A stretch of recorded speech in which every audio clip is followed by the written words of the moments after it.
اگلا سوال ہے سسٹر امرین کی جانب سے، علی گڑھ سے ہیں اور بی ٹیک کمپلیٹ کر چکی ہیں۔ ان کا سوال ہے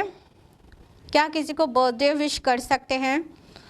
اور دوسرا سوال ہے اگر ہمارے دوست کرسچن ہیں اور ہم ان کے گھر کھانا کھا سکتے ہیں؟ سملر کویشچن ہے سسٹر ہما کی جانب سے جو کہ سعودی عربیہ سے بلونگ کرتی ہیں۔ ان کا سوال ہے کہ ہمارے کرسچن نیبرز اگر کرسمس کیک یا برتھ ڈے کیکس بھیجتے ہیں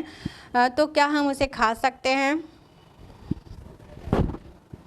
یہ دو بہنوں کے سوال ہیں، برتھ ڈے سے ریلیٹڈ اور کرسمس کیک سے ریلیٹڈ۔ تو آپ کا جو سوال ہے کہ کیا ہم برتھ ڈے وش کر سکتے ہیں، دین I would say know. Birth day وش کرنا، برتھ ڈے سیلیبریٹ کرنا اسلام کا طریقہ نہیں ہے، نہ ہی ہمارے پیارے نبی کا طریقہ ہے اور نہ ہی صحابہ کا طریقہ ہے۔ تو ہمیں برتھ ڈے وش کرنے کی اجازت نہیں ہے، تو ہم برتھ ڈے وش کرنے میں پہل ہرگز نہیں کریں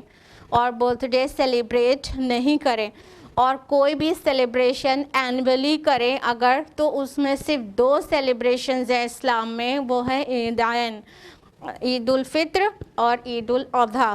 یہ دونوں جو عید ہے یہی صرف اینولی سیلیبریٹ ہوگی، یہی دونوں فیسٹیولز ہیں جس کے سیلیبریشن ہم کو ملتا ہے رسول اللہ کے عمل اور صحابہ کے عمل سے۔ اس کے علاوہ جو بھی سیلیبریشن ہے وہ اینولی یا ریگولر بیسس پر کرنا ہو تو it is not permissible at all, کیونکہ جو سیلیبریشن ہے وہ ریگولر اگر ہو رہا ہے تو اس کے پیچھے کوئی نہ کوئی کانسیپٹ ہوگا نا، تو وہ کانسیپٹ ہی ہیلدی نہیں ہوتا ایکچولی۔ تو یہ کہیں نہ کہیں یہ دوسری اقوام کی مشابہت ہے، کیونکہ یہ جو برتھ ڈے سیلیبریشن اور کیکس اور کیک کو کٹ کرنا ہے وہ ایکچولی ویسٹرن کلچر ہے، اور ویسٹ میں بھی گریکس کے درمیان سب سے پہلے پایا گیا، اور وہ ہنی کیک، ایک راؤنڈ شیپ کا کیک ہنی کیک بناتے تھے، اور وہ رہتا تھا مون گاڈ معذلہ مون گاڈ کی ورشپ میں، مون گاڈ کو ریپرزینٹ کرتا تھا کہیں نہ کہیں راؤنڈ شیپ کا جو ہنی کیک، اور اس میں کینڈلز لگا کر اس کو مطلب کاٹنا اور سیلیبریٹ کرنا،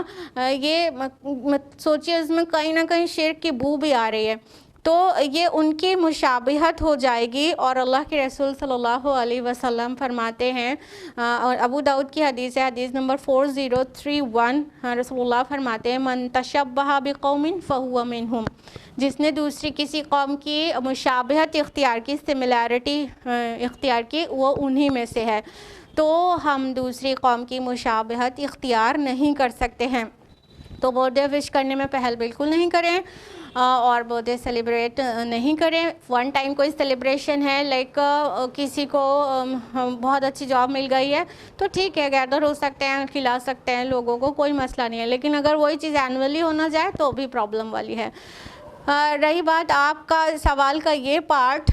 کہ کیا جو کرسچنز یا ہمارے فرینڈز برتھ ڈے کا کیک یا کرسمس کا کیک بھیجے تو ہم کھا سکتے ہیں، تو ہاں کھا سکتے ہیں اگرچہ اس میں کسی حرام چیز کی ملاوٹ نہیں ہے تو۔ جیسے کہ کہتے ہیں کہ کرسچنز کرسمس پر بہت سارے کرسچنز اس میں وائن ملاتے ہیں کیک میں، تو اگر آپ کو پتہ چل جائے کہ اس میں وائن ملی ہے تو پھر نہیں کھا سکتے ہیں، لیکن ایسے کوئی اپنے فیسٹیول کا کوئی فوڈ بھیجے تو کھا سکتے ہیں اگر اس میں شرک یا نہیں ہے اور کوئی حرام چیز نہیں ہے اور کسی درجے میں بھی شرک کی بو نہیں آ رہی ہے۔ لیکن اگر کوئی اپنے فیسٹیولز کی کوئی ایسی چیز بھیجے جو اللہ کے علاوہ کسی اور کو نظر کی گئی ہو تو اب وہ نہیں کھا سکتے، جیسے بتوں پر چڑھایا ہوا کھانا نہیں کھا سکتے ہیں۔ اگر دیوالی میں دیوی کے اوپر چڑھایا ہوا کچھ فوڈ ہو اور اس کو مطلب پرشاد کو دیا جائے تو پھر وہ نہیں کھا سکتے ہیں، کیونکہ اللہ تعالیٰ نے اس سے منع کیا ہے۔ قرآن حکیم میں 4 مقامات پر آتا ہے، سورہ بقرہ سورہ نمبر 2 آیت نمبر 173، سورہ مائدہ سورہ نمبر 5 آیت نمبر 3، سورہ انعام سورہ نمبر 6 آیت نمبر 145 اور سورہ نحل سورہ نمبر 16 آیت نمبر 115 میں اللہ تعالیٰ فرماتے ہیں حرمت علیکم المیتۃ والدم ولحم الخنزیر وما اہل لغیر اللہ بھی، آپ پر حرام کیا گیا مردار، خون، سور کا گوشت اور وہ کھانا جس پر اللہ کے علاوہ کسی اور کا نام پکارا گیا ہو، تو وہ کھانا نہیں کھا سکتے ہیں جو اللہ کے علاوہ کسی اور کو چڑھایا گیا ہو، غیر اللہ کی خوشنودی کے لیے چڑھایا گیا ہو، تو وہ کھانا نہیں کھا سکتے۔ ادروائز فیسٹیولز کی کوئی چیز بھیجے نان مسلمس تو بڑے شوق سے کھا سکتے ہیں، رسول اللہ بھی کھا لیتے تھے اور صحابہ بھی کھا لیتے تھے۔ فائر ورشپرز کا سیلیبریشن پہ وہ دیتے تھے جس میں شرک کہیں بھی نہیں ہوتا تھا اور کھانے میں کوئی حرام چیز نہیں ہوتی تھی، تو وہ کھا لیتے تھے صحابہ، تو اس لیے کھا سکتے ہیں۔ امید ہے آپ کو جواب مل گیا ہوگا۔